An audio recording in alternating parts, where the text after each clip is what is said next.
Okay, everyone. My number one most anticipated movie of the year, Godzilla, which, yeah, obviously I've been really anticipating since the crap that we got back in 1998, which I've obviously mentioned before in my most anticipated movie of 2014 video. Um, well, what do I got to say? I just saw it, and here's my thoughts. And already this movie pretty much grossed a godly amount of money, and it's pretty much, I should say, stomped its way through the box office. And does it really live up to the hype? Bet your ass it does. So far, I thought this movie was awesome. Now, with that said, it does have its flaws. Now, first of all, as you can guess, for any mainstream Godzilla fan who is a fan of, obviously, the Japanese movies, because as you know, most of the films are released by Toho, which are only released in Japan, so you can obviously expect, with those films, it was a lot of dubbing, and because everything, was, of course, was in Japanese. So this was kind of the second chance that the United States finally got to do it right after the failure of what Roland Emmerich directed back in 1998. Because as you know, that was not a real Godzilla movie. I don't think I have to explain that much more. So this was more or less getting another shot. It was a different director that I've probably never even heard of. It was an entirely new cast, and the trailers did look really promising, and I would say it definitely lived up to the hype for the most part. For one thing, it was Godzilla. I mean, he looks and resembles the Godzilla that he's supposed to. He's got the spikes on his back, the look and everything, the atomic breath. Sorry to spoil anything. Yeah, this review may contain spoilers, so you have to forgive me. Otherwise, just stop watching this video. Okay. Now, the first thing that you may notice with this movie, yes, it is indeed 2 hours long, and the first half, you don't really see Godzilla that much. Of course, it's not going to be just a straight-up mainstream type Godzilla movie where you're just going to see Godzilla fighting another giant monster. Of course, it has that in there, thank the freaking Lord, unlike the crap we got back in 1998. I shouldn't even be referencing that movie. It doesn't even count amongst Godzilla fans. But that is the traditional Godzilla type thing that you expect to see in a movie.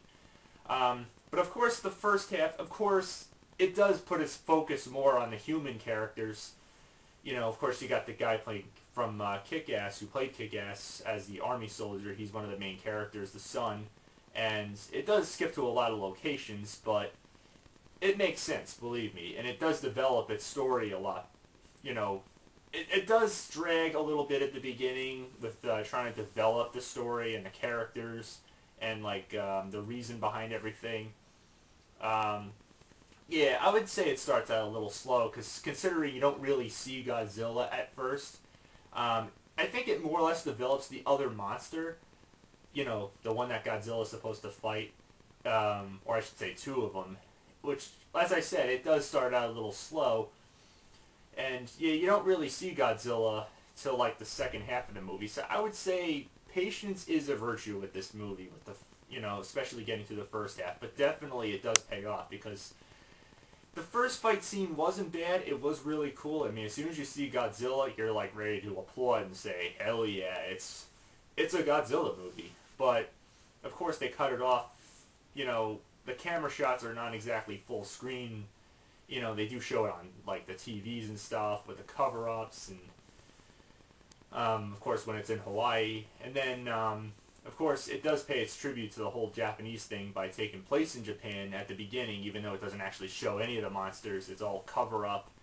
And then, of course, as soon as it makes its way to San Francisco, of course, that's obviously, the main, fight scene of the movie right there, even though you gotta wait all the way till the end. But it's definitely worth it. I mean, after all the time and all the action sequences, the special effects, it's definitely a worthwhile fight scene. After all, really, the most creative design, I would say so myself. It's kind of a mix between Mothra and the Cloverfield monster. Of course, as you'd expect out of an American version of a monster, it's, it's a typical Cloverfield, Super 8 type monster. Not exactly the most creative idea, but I could see they wanted to come up with something more new and original, but it's not the most original idea.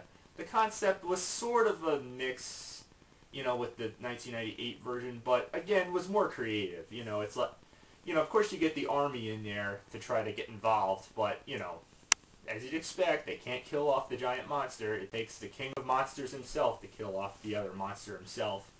And I could safely say it's good that they actually don't kill him off. Okay, sorry for the super spoil right there. And of course, it does hint a possible sequel. As for a sequel, there were hints that it was going to possibly cross over with Pacific Rim, but I think, as I heard, at the last minute they denied that, which I'm actually glad. Movie crossovers like those are not really, it's not really what I had hoped for. I mean, Pacific Rim should pretty much be its own movie series, and I'm not even going to be surprised if this and Pacific Rim ends up as a theme park attraction at like Universal or something, which I would find cool. I mean, I'd love movie-based rides. I'd really like to see Pacific Rim, but not to get off topic, I'm getting carried away here. But I'd rather see Godzilla fight off another giant monster. I mean, that's the traditional Godzilla way. The intro was really cool, and I'd say it definitely lives up to the hype.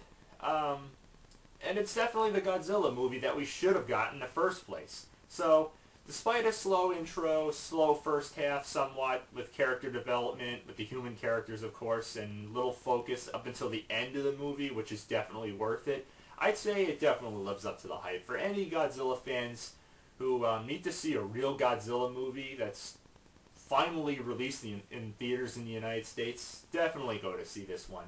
In IMAX 3D, I would say it's worth it. The surround sound part of it is good. It has more depth to it. But the 3D, of course, as I'd expect, was not like in-your-face type 3D. You know, it's not like it comes into your face. But it's definitely worth it for the surround sound, especially for an action movie this good. It's a lot of explosions, a lot of buildings coming down as you expect, and it's definitely worthwhile. Yeah, I'd say that Godzilla, even after all these years, I'd expect them to be CG, but they really got him down very well this time around. He's definitely not afraid to pack a punch. So, I'd say overall, my final verdict is a rockin' Wii Motion Plus up and a plain Wii Remote up.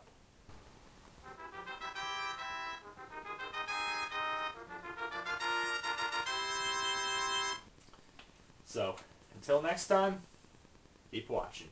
Get over